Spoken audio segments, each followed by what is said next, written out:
Olá, povo querido e maravilhoso! Como vocês estão? Tudo bem? Sejam todos muito bem-vindos. Obrigada pelo carinho. Eu sou a professora Patrícia Dreyer e estou aqui para a gente estudar junto Estatuto da Criança e do Adolescente nessa revisão Power. Eu estou muito descabelado, gente, peço desculpas a vocês, não é? Mas vamos lá. Então, é o seguinte, a gente vai fazer hoje uma revisão power, assim, aqueles artigos mais cobrados, aquele movimento assim, você fala assim, professora, o que eu não posso deixar para trás de jeito nenhum? Então, o que eu fiz aqui? Até porque a gente vai ter esse evento, daqui a pouquinho, mais tarde, a gente vai ter um outro. E aí, tô chique, gente, obrigada, as ordens.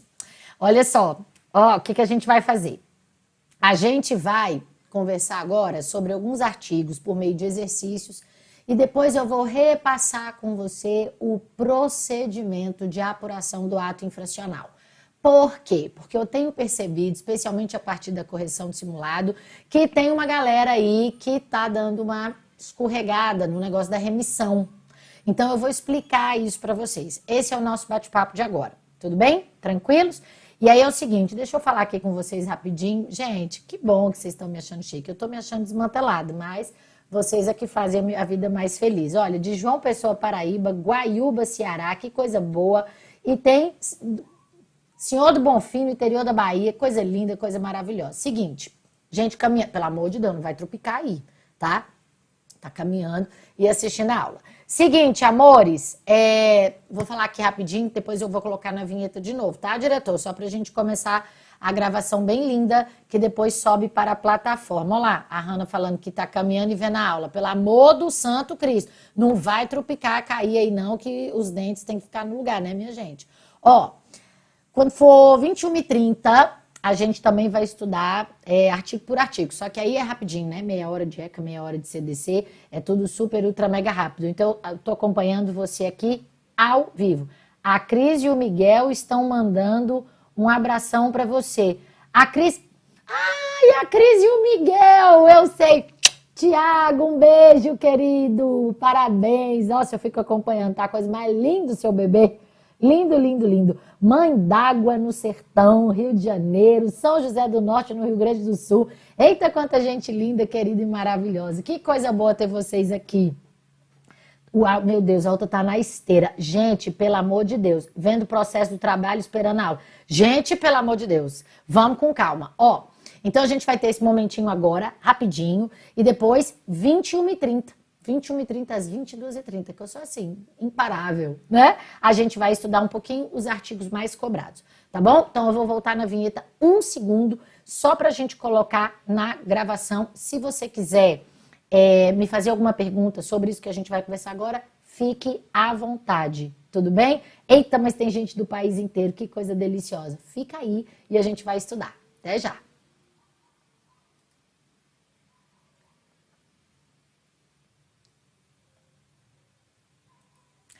Olá, meus queridos! Como vocês estão? Tudo bem? Sejam todos muito bem-vindos a esse nosso momento de revisão Power de Estatuto da Criança e do Adolescente. A gente sabe, tem uns assuntos que têm sido cada vez mais cobrados, tem aqueles assuntos clássicos que são muito cobrados, que são os assuntos do direito à convivência familiar e comunitária. Então, a ideia aqui é sempre manter vivo em você o conteúdo. Porque uma vez que você estuda, você fala, beleza, professora, aprendi, tô sabendo, tô craque, tô lindo, tô maravilhoso. Aí passa o tempo, a gente vai se ocupando com outras coisas, a gente vai estudando outros conteúdos e é um volume, assim, descomunal de informação e aí a gente acaba deixando algumas coisas para trás. Então, a ideia é sempre, ó, revisar, revisitar, reestudar o nosso conteúdo, tá bom? Para isso, o que eu fiz? Separei aqui para você 3, 4 questões das mais recentes sobre Estatuto da Criança e do Adolescente que caíram na nossa prova da UAB e com isso a gente revisa alguns assuntos e depois a gente vai ver também o procedimento de apuração do ato infracional. Para você que já viu, é momento de rever. Para você que nunca estudou dessa maneira, é momento de estudar a primeira vez. Já falei para o meu diretor disponibilizar para você esse material porque ele é feito para você.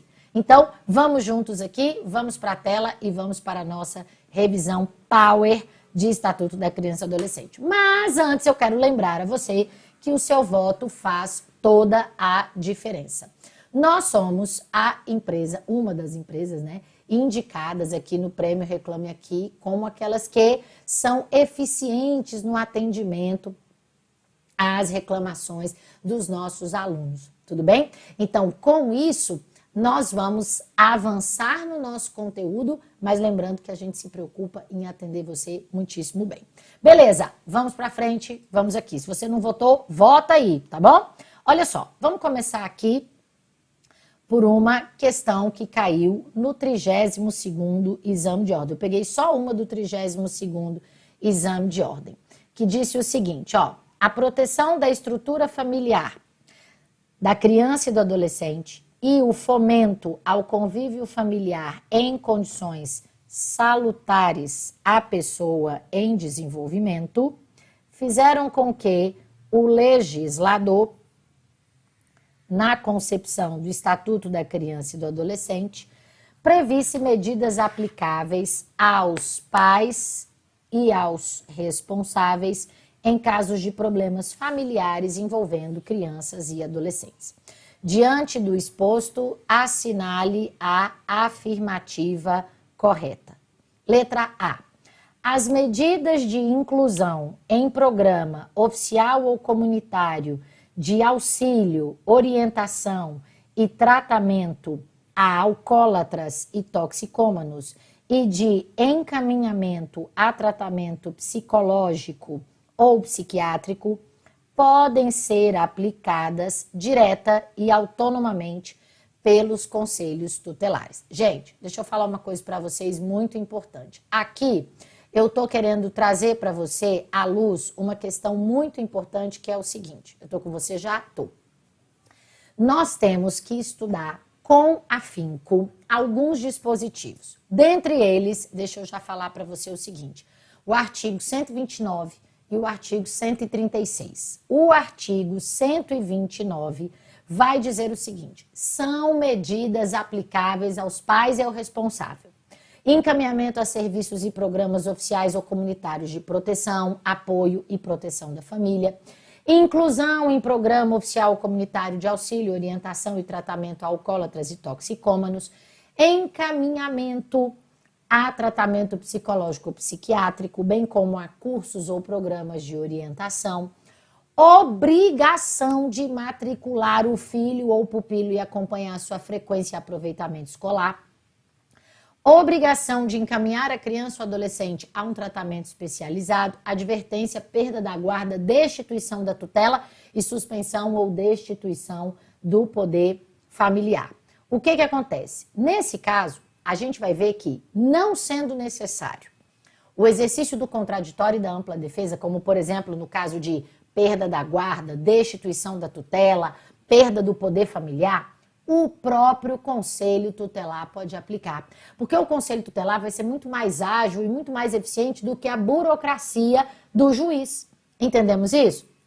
Então, nesse caso, o que nós vamos fazer? Nós vamos observar que o Conselho Tutelar, nessas medidas mais rápidas, mais próximas e mais urgentes, ele pode atuar.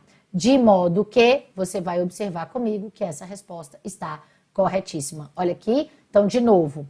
As medidas de inclusão em programa oficial ou comunitário de auxílio, orientação e tratamento a alcoólatras e toxicômanos e de encaminhamento a tratamento psicológico ou psiquiátrico podem ser aplicadas direta e autonomamente pelos conselhos tutelares. Porque nada aqui envolve o exercício do contraditório e da ampla defesa, meus amigos. Então, aqui, o Conselho Tutelar vai atuar e vai atuar diretamente.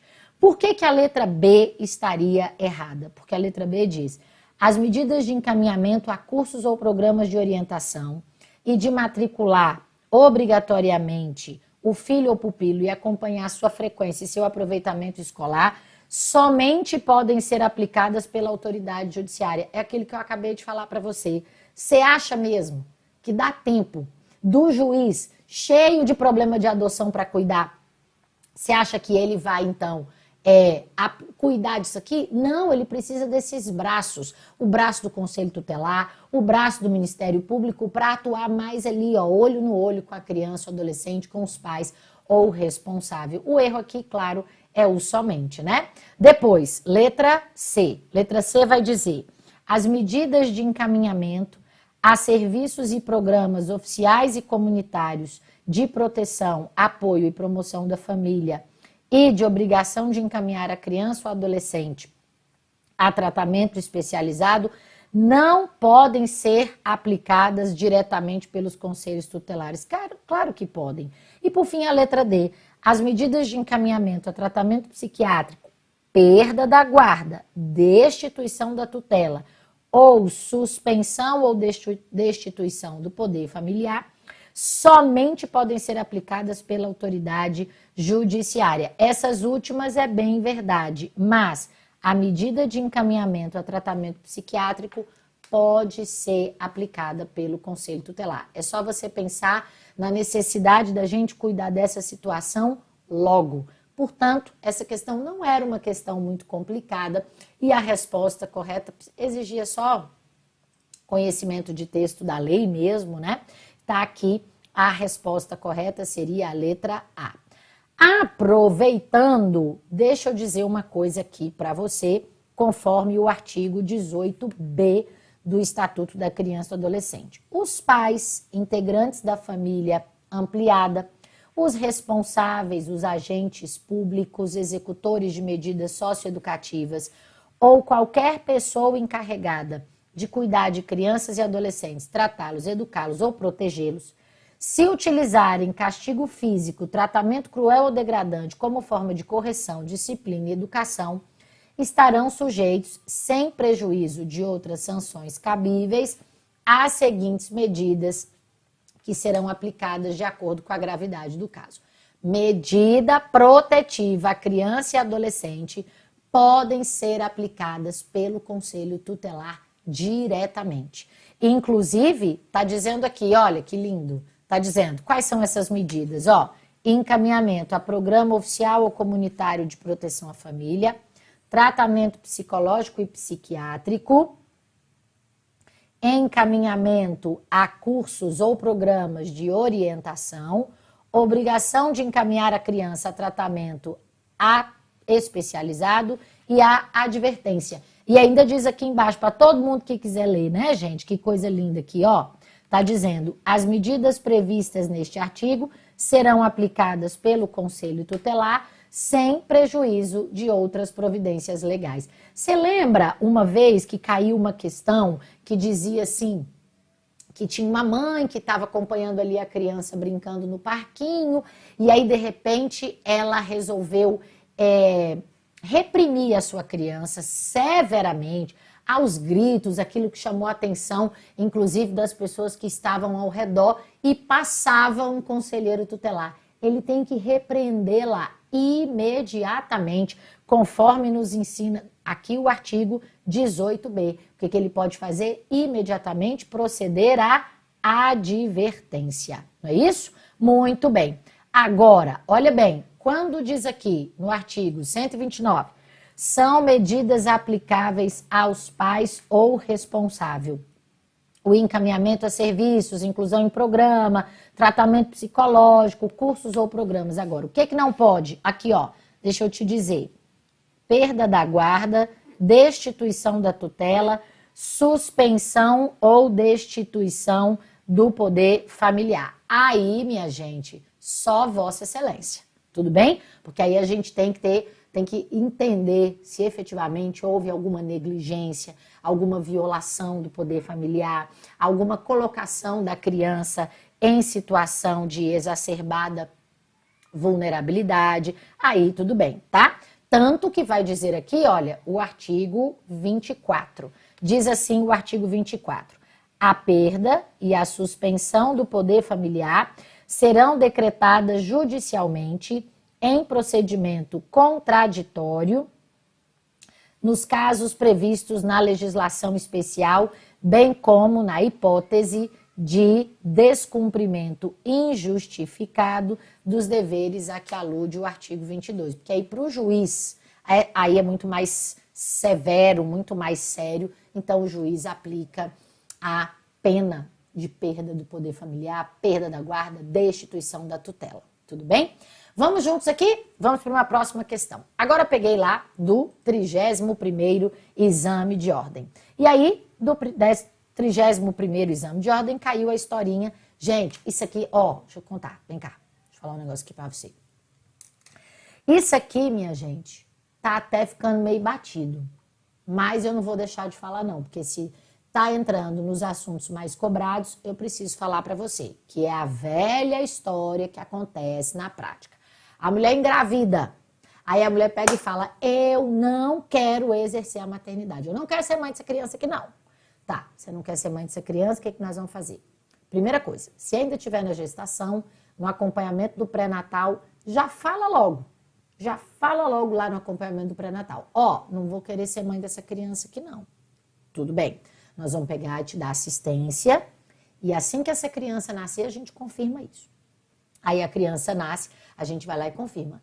Tem certeza? Não quer mesmo? Posso pegar a criança? Posso. Aí o que acontece? Nós vamos dar assistência para essa mulher, mas vamos tomar providências com relação à criança. Primeira coisa, cadê o pai dessa criança? Se tiver, a gente vai lá no pai e pergunta. Quer ficar com seu filho? Quer criar seu filho? Quer ser pai, exercer a paternidade? Se não tiver, vamos procurar. Cadê? Tem sua mãe? Cadê a avó da menina? Cadê o tio? Tem aí um primo, alguém que queira? Não, tem ninguém. Não sei nem cadê minha família. Ah, então tá bom. Então nós vamos pegar essa criança agora e de duas uma. Ou vamos levar para um acolhimento familiar, ou já vamos colocar no procedimento e já dar a guarda provisória para fins de adoção para alguém. Mas isso não quer dizer, por A mais B, que a mãe já perdeu o poder familiar. Não. Tem que obedecer todo o processo judicial. E aí, numa audiência em que estarão presentes o Ministério Público e o juiz, a gente confirma isso de novo. Você está vendo o quanto é sério, delicado e excepcional perder o poder familiar? É muito delicado, é muito sensível. Aí, o que acontece? Vamos lá, vamos perguntar de novo, né? Aí, a gente vai lá e fala assim, então, não quer mesmo? Não, não quero, não tenho condições, não quero, tá bom. O juiz decreta a extinção do poder familiar e aí a gente vai tomar providências no sentido de levar essa criança para adoção, para regularizar a adoção. Mas mesmo assim, como a gente está com a mulher aí no puerpério, tanta coisa pode acontecer na cabeça dessa mulher, não é verdade? Então ela vai ter ainda 10 dias para repensar e se arrepender. Isso também já caiu na prova. O que não pode fazer? Não pode burlar todo o procedimento para adoção. Professora, existe a burla do... Existe o crime, já perguntaram isso, né? O crime de burla do cadastro de adoção? Não, não existe esse crime de burla do cadastro de adoção. Mas a gente tem que obedecer o procedimento posto no Estatuto da Criança e do Adolescente. De sorte que nós vamos estudar o seguinte, olha lá, diz assim, Maria chega à maternidade já em trabalho de parto, sendo atendida emergencialmente. Felizmente, o parto ocorre sem problemas e Maria dá à luz Fernanda. No mesmo dia do parto, a enfermeira Cláudia escuta a conversa entre Maria e uma amiga que a visitava, no qual Maria oferecia Fernanda a essa amiga em adoção. Gente, não pode fazer isso. Não é a mãe que entrega a criança para adoção, é o judiciário. Põe isso na sua cabeça. A adoção é procedimento judicial. A adoção se dá com a sentença. Tudo bem? Na prova, é assim que funciona. Isso aqui, entrega irregular do filho para fins de adoção, já é causa de perda do poder familiar. Lindo? Maravilhoso? Lindo. Aí, continua aqui. Ela não se sentia preparada para a maternidade, tá? Aí a Cláudia pega, escuta a historinha aqui das duas e fala com o Paulo, que é o médico obstetra de plantão. E o Paulo leva a notícia para Carlos, diretor-geral do hospital. Só que sabe o que acontece? Maria e a mesma amiga vão embora da maternidade sem que nada tenha ocorrido e nenhuma providência tenha sido tomada. O que aconteceu aqui, minha gente? Aconteceu algum crime? Não. Aconteceu uma infração administrativa, tanto da enfermeira, quanto do médico, quanto do diretor-geral. Aqui nós vamos ter, então, 3 condutas, vamos dizer assim, né? E 3 infrações administrativas, tudo bem? Então, vamos ver juntos aqui essa história. Não foi cometida qualquer infração. Lógico que não, né, gente? Está lá no hospital, o hospital tem que cuidar. Letra B. Carlos cometeu infração administrativa consubstanciada no não encaminhamento do caso à autoridade judiciária, porque somente o diretor do hospital pode fazê-lo, não é somente o diretor do hospital. Letra C. Carlos e Paulo não cometeram infração administrativa. Ah, para. Olha que fácil. Carlos, Paulo e Cláudia, os 3, cometeram infração administrativa por não encaminharem o caso de que tinham conhecimento para a autoridade judiciária. Perfeito, tá aqui, ó.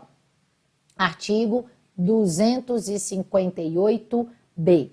Deixar o médico, o enfermeiro ou o dirigente de estabelecimento de atenção à saúde de gestante de efetuar imediato encaminhamento à autoridade judiciária de caso de que tenha conhecimento de mãe gestante ou interessada em entregar seu filho à adoção, é uma pena de multa de R$ 1.000 a R$ 3.000. Tudo bem? Tranquilos? Entendemos? Qual foi a outra que caiu? Olha bem, a outra que caiu. O adolescente João, com 16 anos completos, foi apreendido em flagrante quando praticava ato infracional análogo ao crime de furto. Vem cá, ato infracional análogo ao crime de furto já gera a medida socioeducativa extrema da internação? Não. Ó, pega um post-it, uma folha de caderno, uma folha branca, a folha da agenda do ano passado, sei lá que papel você vai escrever isso. Você vai pegar o artigo 121 do Código, ó que louca, do Estatuto da Criança e do Adolescente e vai guardar as 3 hipóteses de medida socioeducativa da internação. A medida socioeducativa da internação é a mais drástica, é a mais severa, é a última das possibilidades. Quais são as 3 hipóteses? Ato infracional praticado mediante violência ou grave ameaça. Furto não é praticado mediante violência ou grave ameaça. Depois, reiterada a conduta, reiterada, a segunda já é reiterada, tudo bem? Reiterada conduta grave. A terceira, descumprimento das medidas socioeducativas anteriores. Professora, qual é o prazo máximo de internação? 3 anos. Depois de 3 anos, ou libera, ou coloca numa outra medida. Eu não estou falando de internação em hospital psiquiátrico. Esses dias me perguntaram numa aula de alguém que teve que ser internado e ficar no hospital psiquiátrico. Não. É medida socioeducativa de internação numa unidade, numa instituição, tudo bem? Numa unidade para cumprimento da medida socioeducativa da internação, beleza? Aí, olha só, o que acontece? Nessa hipótese, a gente tem que ou liberar ou colocar numa outra medida. A liberação compulsória mesmo é só no caso do adolescente, do adolescente não, do jovem adulto que estava cumprindo medida socioeducativa porque quando era adolescente praticou ato infracional, quando ele completar 21 anos. A idade máxima para a gente ter aqui na unidade de internação um indivíduo é com 21 anos. Fez aniversário de 21 anos, qual é o presente? Vá com Deus e a pomba do divino, não tornes a pecar. Tudo bem? Aí a gente libera, beleza? Artigo 121. Pega o post-it, prega ele aí, que a gente precisa dele guardadinho no coração. Aí vamos juntos. Aqui, o João, ele praticou ato infracional análogo a furto. E aí, devidamente conduzido o processo, de forma rígida, ele foi sentenciado ao cumprimento da medida socioeducativa de 1 ano em regime de semiliberdade. Por quê? Olha só, eu sei que você ama direito penal. Quem não ama direito penal na faculdade, né, gente? Até eu que sou mais boba. Mas existem 6 medidas socioeducativas: advertência, prestação de serviço à comunidade e obrigação de reparar o dano. Guarda essas 3 aqui, ó, separadas: advertência, prestação de serviço à comunidade e obrigação de reparar o dano. E 3 que são privativas da liberdade: liberdade assistida, pelo menos 6 meses de olho no indivíduo, semi-liberdade ou internação. Por que você vai deixar separado? Porque, diferentemente do Código Penal, como é que é o Código Penal? Tem lá o crime, constranger alguém à conjunção carnal, aí vem a pena embaixo. Não é assim? Então, quando o juiz vai fazer a dosimetria da pena, ele tem que usar daquela pena que está prevista lá no Código Penal. Aqui, não é assim. Aqui funciona diferente. A gente tem um ato infracional análogo a crime e o juiz tem um leque de opções. O juiz vai escolher qual medida aplicar e vai justificar. Então, gente, pode acontecer, vamos lá, de um adolescente João, por exemplo, ter sido apreendido pelo furto, mas já ter praticado outros atos infracionais e a gente vai colocá-lo numa medida de internação. Mas pode acontecer, por exemplo, de você ter um tráfico de drogas e a gente aplicar, por exemplo, uma liberdade assistida. Por quê? Porque o ato infracional análogo ao tráfico de drogas por si só não conduz à internação. Súmula 492, né, do STJ. Então, o juiz vai aplicar uma das medidas e justificar por que ele aplicou. Entendemos isso? Aí, vamos lá. Como é que acontece? Vamos continuar aqui. Diz assim, que aqui, ó, ele foi apreendido pelo ato infracional análogo a furto e o juiz colocou em quê? Semi-liberdade. Aí continua aqui. A medida de liberdade assistida será fixada pelo prazo máximo de 6 meses. Sendo que, ao final de tal período, caso o João não se revele suficientemente ressocializado, a medida será convolada em internação. Ponto importantíssimo. Olha bem, preste atenção aqui. Prestação, vamos fazer um paralelo só para a gente guardar na nossa cabeça, porque na hora da prova tem que estar tudo aqui dentro, né? Prestação de serviço à comunidade não pode ser trabalho. Então, não é muito tempo. Prestação de serviço à comunidade, no máximo 6 meses. No máximo 8 horas semanais. É só para o indivíduo entender que a vida está para além dos atos infracionais que ele pratica. Então, ele vai vai prestar serviço numa escola, não é? Vai fazer ali uma limpeza, por exemplo, vai atender o povo num hospital público, vai ajudar o povo lá, para ele entender que ele precisa de alguma maneira servir a essa sociedade. Então, no máximo 6 meses. Agora, liberdade assistida, o indivíduo está em liberdade. Então, eu vou ficar aqui, ó, de olho nele por no mínimo 6 meses. Tudo bem?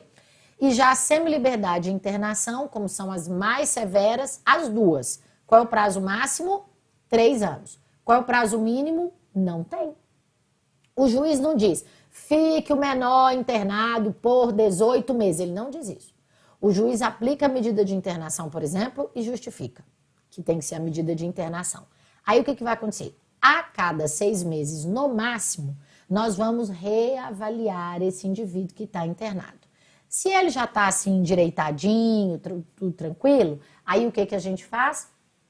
A gente já pode até liberá-lo ou passar para uma medida mais branda. Se ele ainda não está endireitadinho, aí a gente mantém esse indivíduo na internação. E assim a gente vai a cada, no máximo, 6 meses, a cada intervalo de no máximo 6 meses, tá bom? Aí continua aqui comigo. Então, a medida de liberdade assistida será fixada pelo prazo máximo de 6 meses. Não, liberdade assistida, prazo mínimo de 6 meses. A medida aplicada foi equivocada, pois deveria ter sido necessariamente determinada a internação. Não, quem é que diz isso? Não existe esse negócio de medida necessária. Aí depois, no regime de semi-liberdade, João poderia sair da instituição para ocupações rotineiras de trabalho e estudo sem necessidade de autorização judicial. Isso. Por quê? Porque se ele está na semi-liberdade, ele pode ir e vir, ele pode estudar, ele pode voltar. Entendemos isso? Então, pode ser que, olha, com 16 anos, gente, com 16 anos pode ser que João trabalhe, um trabalho especial, por exemplo, e pode ser que ele estude. Então, ele vai cumprir aqui, por exemplo, a semi-liberdade, mas ele vai trabalhar, ele vai estudar, tudo bem? Então, semi-liberdade, máximo 3 anos, internação, máximo 3 anos. Se não tiver revisão a cada 6 meses, nós vamos ter um problema de responsabilidade do Estado. Assim como a gente tem também responsabilidade do Estado se esse indivíduo ficar mais de 3 anos lá, né? Por quê? Porque aí é como se eu tivesse, mutatis mutandis, tá? É como se eu tivesse mantendo o indivíduo por mais tempo do que lá, quando ele comete um crime, por mais tempo do que a previsão da sua pena. Então, aí começa a atrair a responsabilidade do Estado, tá bom? Então, semi-liberdade, máximo 3 anos. Internação, máximo 3 anos. E mínimo, não sei. Tem que olhar sempre o caso concreto, beleza? Vamos adiante. Aí aqui tá certo mesmo. A medida aplicada foi equivocada, pois não poderia, pelo fato análogo ao furto, ter a si aplicada a medida diversa da liberdade assistida. Desde quando, minha gente? Eu já falei para você, não tem isso, não é? A gente vai ver o caso concreto, vai ver como que é a situação desse indivíduo. Então, vem aqui comigo que eu vou te mostrar. Deixa eu levar você aqui para a tela do gabarito. E está escrito aqui, ó. Primeiro, artigo 118. A liberdade assistida será adotada sempre que se afigurar a medida mais adequada para o fim de acompanhar, auxiliar e orientar o adolescente. Olha bem aqui, deixa eu destacar para você. A liberdade assistida será fixada pelo prazo mínimo de 6 meses, podendo a qualquer tempo ser prorrogada, revogada ou substituída por outra medida, ouvido o orientador, o Ministério Público e o defensor. A medida de internação... Ai, gente, eu falei artigo 121, doida eu. Artigo 122, que é para pôr no post-it ou na folha de caderno, é 122. Falei 121, peço perdão. Aqui, ó, a medida de internação só poderá ser aplicada quando tratar-se de ato infracional cometido mediante grave ameaça ou violência à pessoa, reiteração no cometimento de outras infrações graves e descumprimento reiterado e injustificável de medida anteriormente imposta. Professora, se esse adolescente for apreendido em flagrante, pode ter internação provisória? Pode. Qual é o prazo máximo da internação provisória? 45 dias. Tudo bem? Então, a internação como medida socioeducativa, no máximo 3 anos. A internação provisória, no máximo 45 dias. Tudo bem? Professora, pode o adolescente de cara já ir para a semi-liberdade? Pode, lógico que pode. Olha aqui, artigo 120 do ECA. Diz assim o artigo 120. O regime de semi-liberdade pode ser determinado desde o início como forma de transição para o meio aberto, possibilitada a realização de atividades externas, independentemente de autorização judicial. Tudo bem? Professora, e se a medida não estiver sendo eficaz? Bom, se a medida mais gravosa, vamos pensar, a internação não estiver sendo eficaz, eu tenho que ter um dado para isso. Exemplo, eu tenho, e é isso que a jurisprudência nos ensina, eu tenho um jovem adulto, 18, 19, 20 anos, internado, porque quando era adolescente praticou ato infracional. Ele está internado, mas agora ele tem imputabilidade penal, né? E aí ele pratica agora um crime. Ah, meu filho, então se ele está praticando crime, pode levar ele para a justiça criminal, vai com Deus e a pomba do divino, porque não está dando certo. Na justiça da infância e da juventude não deu jeito nele. Agora, se ele está internado com 16, 17 anos, com 18 anos, está lá ainda fazendo os relatórios, as análises, e a gente está percebendo que esse indivíduo continua com uma conduta inapropriada para viver em sociedade, a gente mantém esse indivíduo internado. Tudo bem? Agora, passou o prazo de 3 anos, aí internado não dá para ficar mais. Tudo bem? Ficou claro isso para vocês? Muito bem, maravilhoso, né? Vamos avançar aqui. Verificada a prática de ato infracional, a autoridade competente poderá aplicar ao adolescente as seguintes medidas: advertência, obrigação de reparar o dano e prestação de serviço à comunidade. Lembra que eu falei? Separa esses 3, tá? Pensa nesses 3 e depois os outros 3. Liberdade assistida, inserção em regime de semi-liberdade e internação em estabelecimento educacional. Por que eu quero que você pense nas 3 separadas? Porque pode acontecer do juiz acolher o pedido de remissão. Gente, vocês não estão entendendo, tem um fio de cabelo bem assim, ó. Pode acontecer do juiz acolher o pedido de remissão ofertado pelo Ministério Público, mas mesmo assim ele falar: tudo bem, eu não vou prosseguir com o procedimento para apuração do ato infracional e aplicar uma das medidas das medidas socioeducativas que restringem a liberdade, mas vou aplicar uma medida socioeducativa de advertência, vou aplicar uma medida socioeducativa de reparar o dano, entendeu? Então, deixa eu te contar como é que funciona isso. Vem aqui. Diz assim: Pedro, 16 anos, foi apreendido em flagrante quando subtraía um aparelho de som de uma loja. Você tá vendo, gente? Vem cá. Você tá vendo o tanto que é importante a gente revisar artigos e revisar exercício? Você fala: professora, não vai cair isso, não. Vai, gente. Vai cair isso. Em nome de Jesus, vai cair de novo. Vai aparecer outro adolescente praticando ato infracional análogo a furto de novo, tá bom? Aí você me pergunta: professora, o Conselho Tutelar pode aplicar alguma dessas medidas? De jeito nenhum. A aplicação de medida socioeducativa é exclusiva da competência do juiz. Acho que é a súmula 108 do STJ. A aplicação de medida socioeducativa é competência exclusiva de Vossa Excelência do Juízo da Infância e da Juventude, inclusive. Tá bom, amores? Então, vamos lá. Pedro, 16 anos, foi apreendido em flagrante quando subtraía um aparelho de som de uma loja. Questionado sobre sua família, disse não ter absolutamente nenhum familiar conhecido. Encaminhado à autoridade competente, foi-lhe designado um defensor dativo, um advogado nomeado, né? Que pode ser você, sabia? Você vai fazer o seguinte: você vai passar na prova do AB, vai pegar a sua carteira e falar: meu Deus, por onde eu começo? Você vai lá no convênio com a AB ou com a Defensoria Pública e fala: deixa eu me candidatar aqui. Ó, tribunal, é o seguinte: quando a pessoa não tiver advogado e a Defensoria Pública não dá conta, porque a Defensoria Pública não tem gente suficiente, pode me chamar. Pode me chamar que eu atuo. Aí você vai ser nomeado como um advogado ad hoc, não é ad hoc nem ad hoc, tudo bem? Ad hoc, para ser o advogado daquele caso. Muito bem. Aí o que acontece? Vamos juntos. Ele teve aqui a nomeação de um defensor dativo.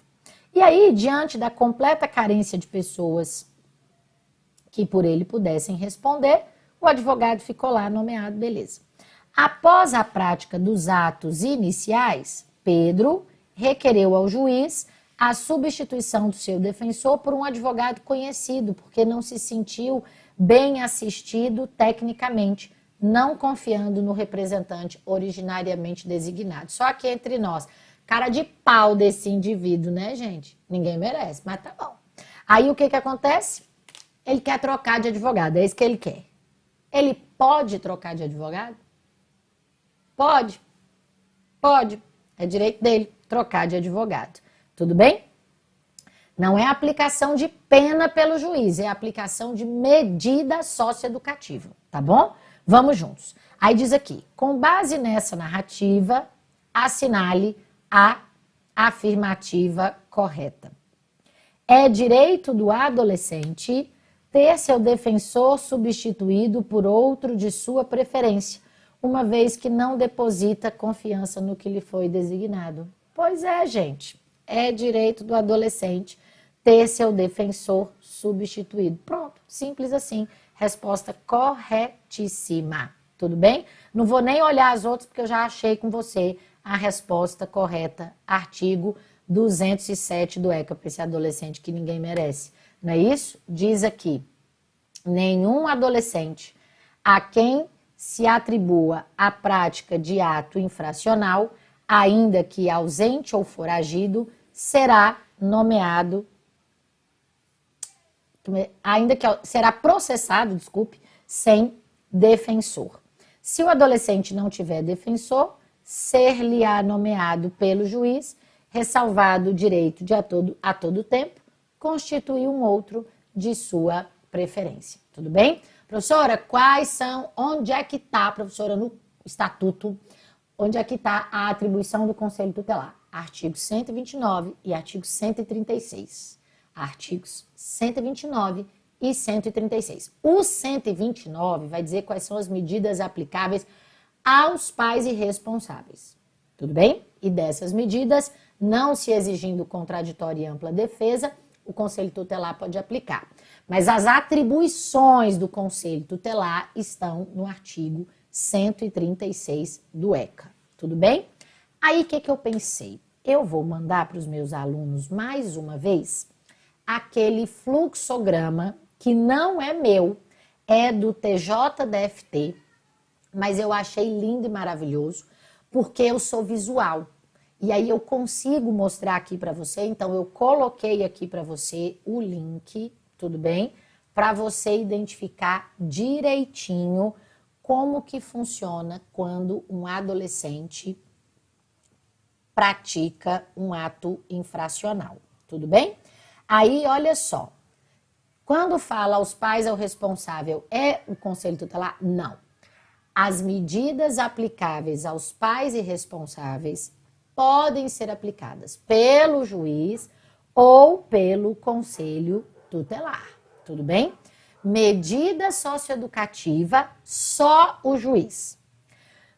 Perda da guarda, destituição do poder familiar, perda da tutela, colocação em família substituta, tudo que é muito sensível, só Vossa Excelência. Agora, tratamento médico, orientação psicológica, matrícula, frequência escolar, essas coisas que a gente precisa estar mais de pertinho, aí o Conselho Tutelar pode, tá bom?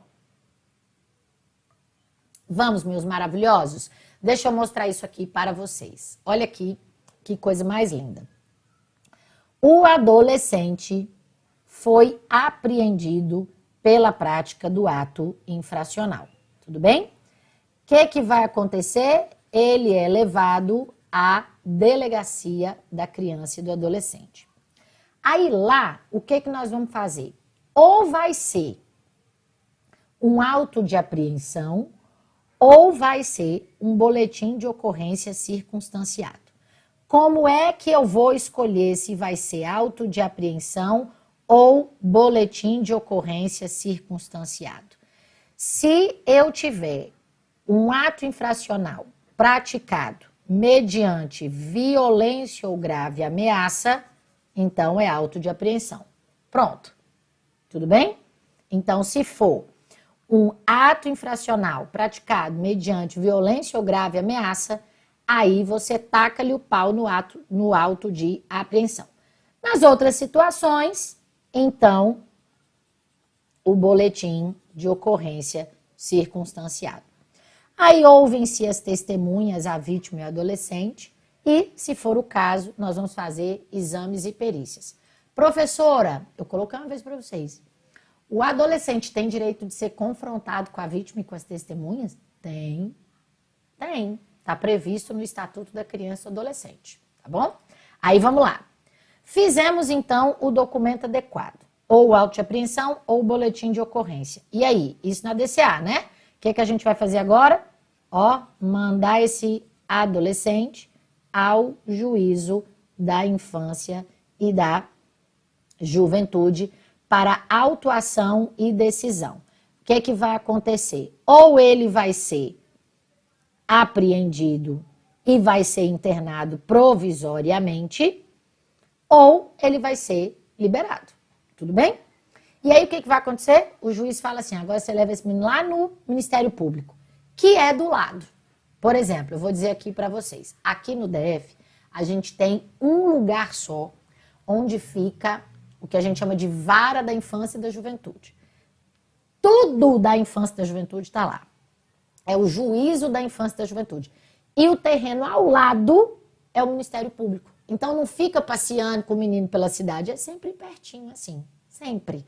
Às vezes, dentro do fórum tem uma sala do MP, onde funciona o juízo da infância e da juventude. Tudo bem? Aí o que acontece? Vamos juntos aqui. O promotor de justiça ouve o adolescente. Isso aqui ainda não é processo judicial, tá? Ainda não começou. Ó, o promotor de justiça ouve o adolescente e, se possível, os responsáveis, a vítima e as testemunhas. E aí o MP vai ter 3 alternativas. Ou ele promove o arquivamento, ou ele concede a remissão, que é o perdão, ou o promotor vai oferecer representação contra ele, porque não é denúncia, né, gente? É representação. Aí o que nós vamos fazer? Se promover o arquivamento, se o promotor optou pelo arquivamento, aí a gente encaminha para o juízo da infância e da juventude para ver se o juiz vai homologar esse arquivamento. Tudo bem? Arquivou, beleza. Se o promotor resolver conceder a remissão, ele está dizendo o seguinte, eu não vou avançar com esse processo, mas o juiz é quem homologa a remissão. Então, se o juiz resolver homologar a remissão, ele escolhe com medida socioeducativa ou sem medida socioeducativa. Só que quando eu falo aqui com medida socioeducativa, são aquelas mais brandas. Olha, você está perdoado, mas vem cá, dá uma chapuletada nele numa advertência. Vem aqui, vai ter remissão para você dessa vez, mas você vai reparar o dano do que você fez. Pichou lá, vai limpar, vai pintar aquilo ali, entendeu? Então, a gente tem que escolher, o juiz vai escolher ou a medida socioeducativa mais branda ou não vai ter medida nenhuma, arquiva isso e acabou. O mais sério é se o juiz acolher, na verdade, a representação do MP. Tudo bem? Se o juiz acolher a representação do MP, então ele recebe a representação, aí nós vamos para a fase 4, designa uma audiência de apresentação e decide sobre a internação provisória. Não vai internar? Então, manda esse menino para casa, marca o dia da audiência e aí haverá a apresentação da defesa prévia com rol de testemunhas. Aí a gente vai ter uma audiência de continuação em que serão ouvidas as testemunhas do MP e da defesa. Se for o caso, vamos fazer as diligências, como novas perícias, enfim. E aí a gente tem alegações finais do Ministério Público e da defesa e, ao final, o juiz profere a sentença. A sentença pode ser para um lado ou para o outro. Ou absolve o adolescente, porque aqui a gente já está na fase da sentença, né? Ou então uma das medidas socioeducativas. Se absolver, então acabou, arquiva aqui mesmo o processo. Se não absolver, aí nós vamos para a execução da medida socioeducativa. Tudo bem? A gente tem que ter muito cuidado porque às vezes a prática ela nos rouba do que diz o estatuto. Pelo estatuto funciona assim, tá? Então foi apreendido, vai à delegacia, depois ao Ministério Público, aliás, vai ao juiz, o juiz manda para o MP, né? Aí vai ao Ministério Público e o Ministério Público resolve se vai pedir o arquivamento, se vai oferecer representação ou remissão. Aí vem para o juiz bater o martelo. Se tiver a fase judicial, aí nós vamos ter a audiência, vamos ouvir as testemunhas, vamos ouvir a vítima. Se for o caso, vamos ouvir o próprio adolescente que praticou o ato infracional e aí o juiz vai sentenciar. Aí o juiz sentenciando, pode ser que haja uma absolvição, pode ser que haja, então, uma determinação de uma medida socioeducativa, aí a gente vai para o cumprimento dela, tudo bem? Professora, e aí, quais os recursos que cabem aqui? Os mesmos recursos do Código de Processo Civil, com uma diferença, aliás, com duas diferenças. A primeira, os prazos do procedimento no Juízo da Infância e da Juventude são de 10 dias, os prazos de recursos. E segundo, os prazos são contados em dias corridos. Então, da sentença, cabe apelação, mas apelação em 10 dias corridos. Da decisão interlocutória, cabe agravo de instrumento, mas em 10 dias corridos. Lembrando que Defensoria Pública, Ministério Público continuam a ter prazo dobrado. Tá bom, meus amores? É isso, meus queridos. O fórum fica lotado, né? Então, ó, delegacia, juiz, MP, volta pro juiz. Tudo bem? É isso que diz o estatuto. Por quê? Porque tá dizendo aqui, olha, só para voltar aqui, o que que acontece? Depois da delegacia, na primeira fase, na fase policial ou investigatória, a primeira coisa que a gente vai fazer é, isso se for flagrante, né, gente? A primeira coisa que a gente vai fazer é resolver se vai liberar ou internar provisoriamente. Entenderam isso? Aí é que a gente manda para o MP. Porque pode acontecer o seguinte, pode acontecer, praticou o ato infracional em flagrante, praticou o ato infracional, é apreendido em flagrante, o juiz já decide a internação provisória. Aí, quando vai para o MP, já vai para o MP assim, ó MP, esse daqui o juiz já falou que vai ficar internado provisoriamente, tá? Então, se o senhor quiser, já vamos logo aqui, ó, correr com o oferecimento da representação. Entendeu como é que funciona? Maravilhoso? Muito bem. Então, meus amores, por hoje é só. A gente vai ter mais estudo? Vai. A gente vai ter mais leitura? Vai. A gente vai ler os artigos da lei juntos? Vai. Por quê? Porque a gente vai estudar e estudar até passar. Põe uma coisa na sua cabeça. Nós não desistimos de você. Nem pelo cansaço. Nem pela banca. Nem pelo jeito que são feitas as questões. Nós estamos junto com você. E vamos juntos até passar. Gente, um beijo muito carinhoso. Muito obrigada pela atenção.